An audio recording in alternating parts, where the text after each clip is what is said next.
Hey, my name's Dave. I also go by Midwest Picker. This is a reseller channel, but this is another Midwest Picker story. I think this is episode 5. I should probably write that down so I don't keep screwing that up. But this is a very interesting story. It does involve death and medical descriptions, so viewer discretion is advised. These are my personal stories that either I experienced or I was there when they happened. 100% true, nothing embellished. These stories are bizarre, crazy, weird, gross, but they're not newsworthy. It's not alien abductions or Bigfoot sightings, but I think you'll find them very interesting. These stories are for entertainment purposes only. Do not try this at home. Of course, this one you won't. And the names have been changed to protect the privacy of the people involved. For some background, I graduated nursing school in 1995. I was 30 years old, and I got my first job at a nursing home in Holland, Michigan. About a year later, 1996, in this nursing home, I was working second shift when one of the employees walked past my nurse's station where I was working and said, "Gee, it's kind of quiet tonight." If you've ever worked in healthcare, you know you never use the Q word. You never say it's quiet. When it's peaceful and calm and quiet, you never say, "Boy, it's really quiet." Now, I've been an RN now for 27 years. The first 2 to 3 years I did clinical nursing or bedside nursing, and then after that I did management like billing and coding and auditing. What I'm about to share with you is the most bizarre experience I ever had in my 27 years of nursing. It's never happened since, and I hope it never does. So on this night, I was working second shift. It was around 9 p.m. I'm at the nurse's station, charting and documenting in a patient's chart, looking forward to going home in about 2 hours. The shift was winding down. And that's when the phone rang, and I picked it up, and it was a nurse aide from another nurse's station at the opposite side of the building, sounding very nervous and scared. She said, "Kelly needs you down here right away. I think this new lady just coded." I was intrigued when she said, "we think." That was my first clue. A code is when a patient has cardiac arrest or stops breathing or both, and they're either going to die or they have died. And their advanced directives in their chart say they want all heroic measures done, which for us at the time was CPR.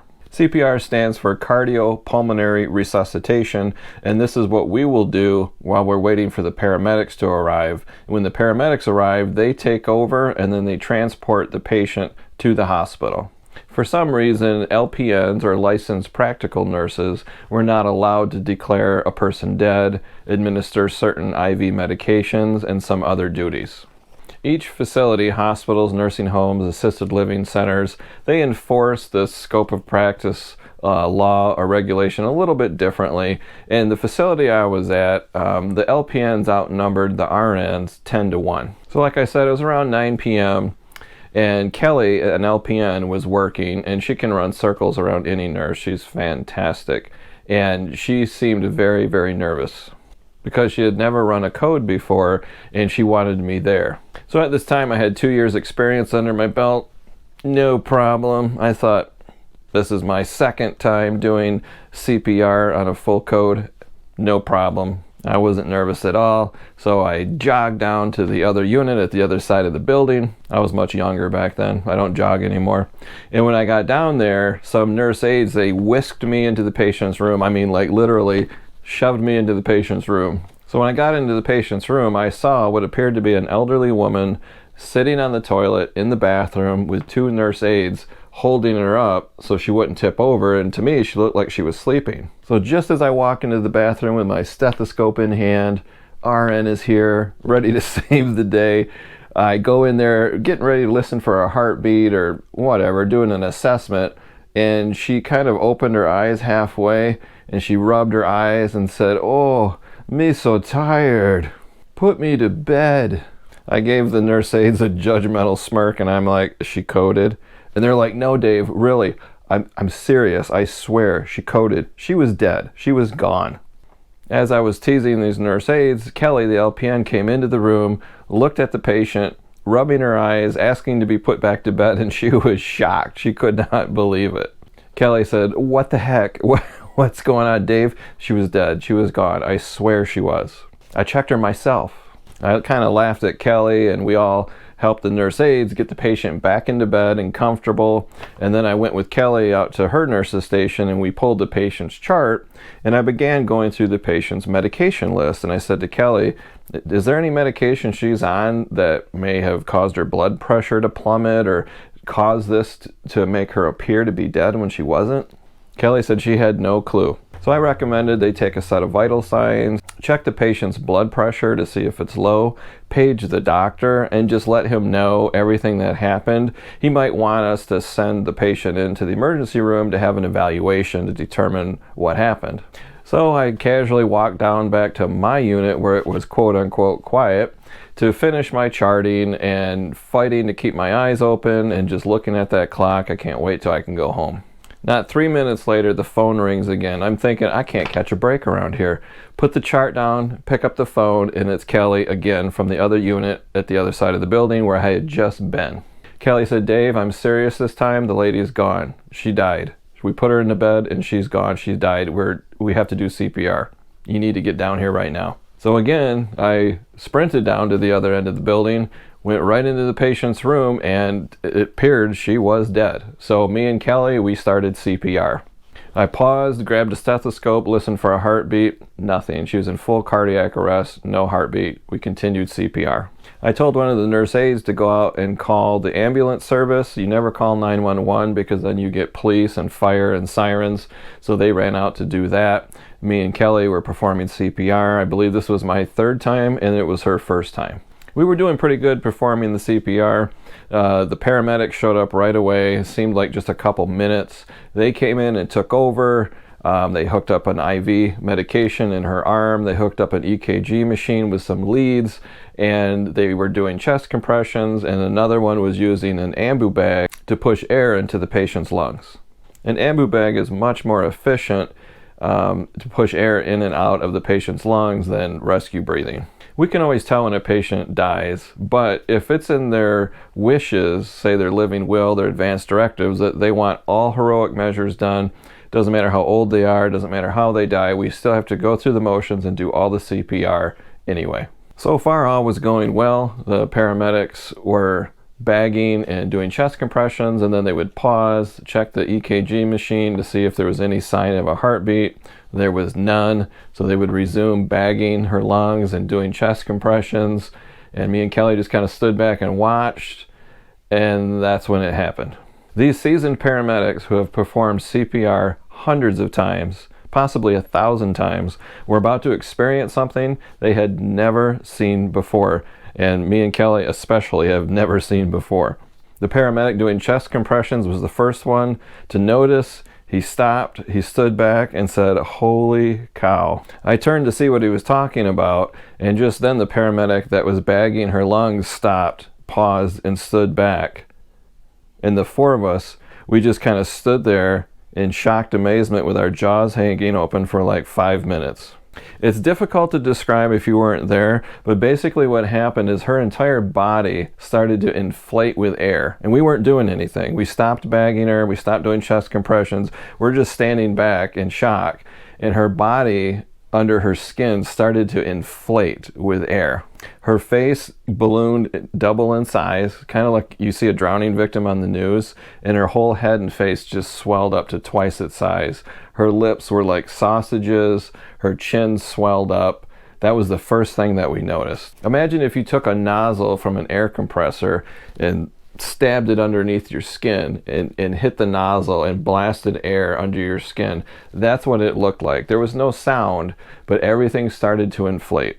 Her fingers would swell up like sausages, like a cartoon character's hand, like Mickey Mouse. Her arms, her chest, her breast filled with air like footballs standing on end. They stood straight up in the air 90 degrees. Her shoulders, her arms, her abdomen, everything like, you know, the Michelin Man or a giant balloon animal. She just swelled up slowly, took a couple minutes, but just completely filled up. We were so shocked. One of us finally said something. I don't know who it was, but one of us looked at each other and said, "Do you know what this is?" We are all like, we have no idea. I looked at the paramedics because they've done this hundreds of times, and they just shook their heads and they said, I have no idea what's going on. I don't know how to explain this. What is this? So I was the first one to step up to her. I kind of walked up to her, and with my finger, I just gently poked her shoulder and her arm and her face. It was very soft and spongy. You could tell it was filled with air. One paramedic got very defensive and said, I was in her lungs. I know I was. And I believe him. You know, even if he was bagging her wrong and air was going into her stomach instead of her lungs, that doesn't explain what happened. Kelly interrupted this craziness and said, I've got bad news. I called the son earlier and he's on his way. So it's standard protocol when a patient has cardiac arrest or sent to the hospital or needs to go or something bad happens to call the next of kin and let them know. In this case, when they first thought she had arrested on the toilet, one employee called the son to just let him know, and now he's on his way. I wanted to melt into the floor. I'm like, oh my gosh, this can't be happening. There is no way this son can see his beloved mother in this condition. How could it get any worse? This poor woman looked like the Pillsbury Doughboy. I mean, this was bad. And then a nurse aide popped her head in the room and she said, it's getting worse. The son is coming down the hall right now. The paramedics were packing up their things, leaving the room, going to the nurse's station to call their boss, because typically what they would do is declare the patient dead or transport them to the hospital. They can make that call. In this situation, they didn't know what to do, so they got on the phone to call their boss to ask for advice. The nurse aides quickly started performing post-mortem care. They're very professional and very fast. Basically what they do is when anybody passes away, they clean up the body. They'll do like a quick bed bath. They'll pull the blankets and covers up to the patient's chin. They'll put a rolled up washcloth under the chin to keep the mouth closed. In this case, with the woman, they fixed her hair really nice and put her glasses on, make her as presentable as possible. Just like clockwork, as the EMTs or the paramedics left, the son approached the patient's room and I met him outside in the hallway. I gave him my condolences and I explained what happened, sort of, and all of the measures we took to save her life. He was very grateful for what we did. He was a little shocked that she passed away unexpectedly, but he was very happy that we called him and that we tried to save her, and he was ready to go in and see her. I prepared him the best I could without being too graphic, and we waited for the nurse aides. They got done with their work and they left the room, and I went into the patient's room. I brought the son in. After we brought him in, or I brought him in, then I left the room to give him a little privacy. The patient didn't look quite normal. Some of the air had gone down. She didn't look right, but I told the son, I'll be out at the nurse's station if you have any questions, and I booked out of there. I learned a few years later what happened is called subcutaneous emphysema. This is an extremely rare condition, but it usually happens due to blunt force trauma to the chest cavity or the chest area. It can also be caused by medical procedures where the air pressure in the lungs exceeds the pressure around the lungs on the outside, and the air actually escapes out of the lungs into the subcutaneous tissues and skin around the chest, and then the air just escapes throughout the whole body. I performed CPR a couple times after this. This has never happened. I've never even heard of this happening. So if you work in the healthcare industry, have you ever seen this happen? Have you ever heard of it happening? Put it down in the comments if you've ever witnessed this happen before. I have never even heard of it, not in my training in college and nursing school. Never heard anybody else talk about it. I think it's a once-in-a-lifetime event, but I'd love to know if I'm not the only one, me and Kelly and these paramedics.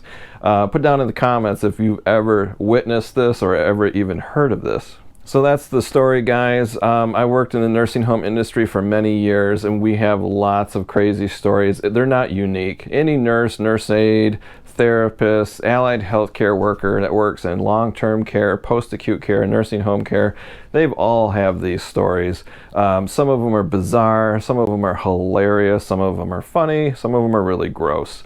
But that's the video, guys. Give it a thumbs up if you liked it. Hit that share button. If you know anybody that works in healthcare and they might find this interesting, or anybody that would find it interesting, hit that share button and shoot it off to them and say, hey, you gotta check out Midwest Picker's story. episode 5. It's crazy, and it was crazy. So that's it, guys. I hope you liked it. Come back soon. Check out my next video. If you subscribe and hit that bell icon, you'll get notified every time I upload another crazy Midwest picker story. Thanks again. See you next time.